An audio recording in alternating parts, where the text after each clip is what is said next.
Okay,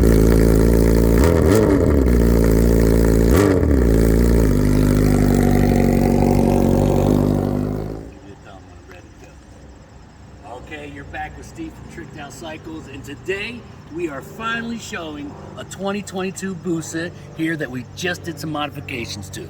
So one of our loyal customers who's been coming to us for years picked the bike up, pre-ordered it, and also went ahead and ordered a few custom parts from a couple different vendors who had some pre-released parts out available for the bike to put on. So we're going to go over the bike and go over the changes that we made and go over some of the things that we saw that we want to bring to your attention. So first of all, you'll notice we did do the installation of the 240 conversion on this. This conversion kit still does retain the ABS feature ring, which I really like. It does a conversion over to a radial mount caliper, tying it in with a special brake line because these are ABS as they were from 13 up, which the line does not go to the rear brake master cylinder, it goes to the ABS module, so it's a custom line to make that happen. You'll notice the Voodoo exhaust right here. That's right, they already have this system available for all generations, so this is a full system that does fit this bike, and we did find out there was a difference when installing it. This system, designed for the earlier Gen 2s, the part that goes into the motor is actually shorter, so you have to install this onto a Gen 3 model, you have to use the exhaust gasket flanges from a Gen 2 because they are thicker. They do have thinner ones, so that was something that we got the tip straight from Voodoo himself. Rob, he was great to let us know on that because we were like, hey, something's not working here. So simple change, add the gaskets, goes right on for you.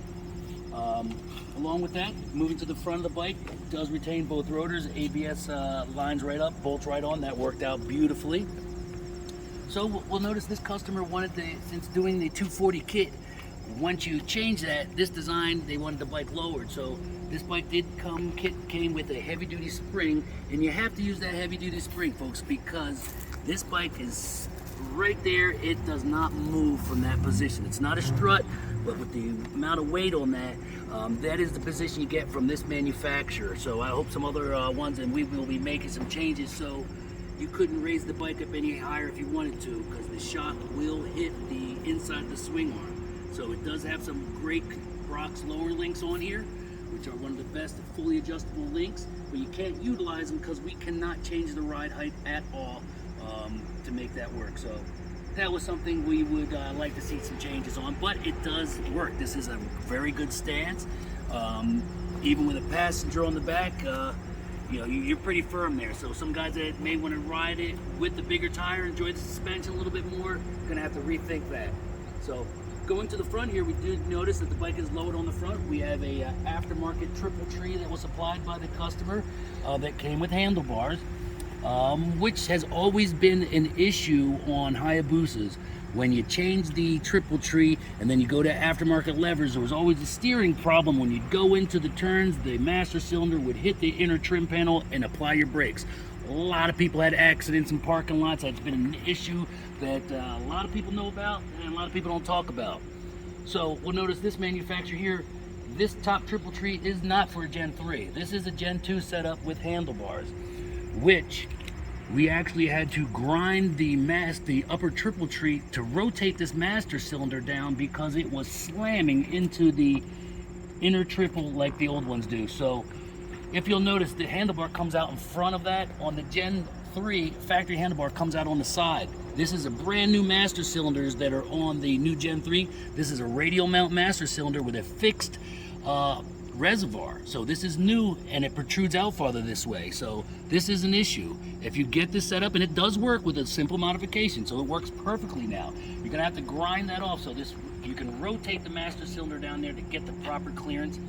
Then you're gonna need to put some handlebar ends on there because the kit didn't come with bars. So we got Gen 2 bar ends on there, which really makes everything work. And this is what you do pre-production. When a bike gets released and manufacturers don't have enough time, the first thing we all do is try to see what fits, see what minor changes we can get away with that will make the parts go onto the unit. So you'll look at it, the bike looks gorgeous, has the 240 setup, heavy duty spring, full exhaust system on there. Now we are waiting for Brock's to do some ECU work so they can open up the ECU and do some flash work. Or we're seeing out they come out in the Power Commander 5. Right now there's no fuel modifications changed on this, which needs to be done soon. So As soon as they get those items released, this customer wanted their bike ready to go. So this issue, I believe, does cause a lean code to come up because the exhaust system.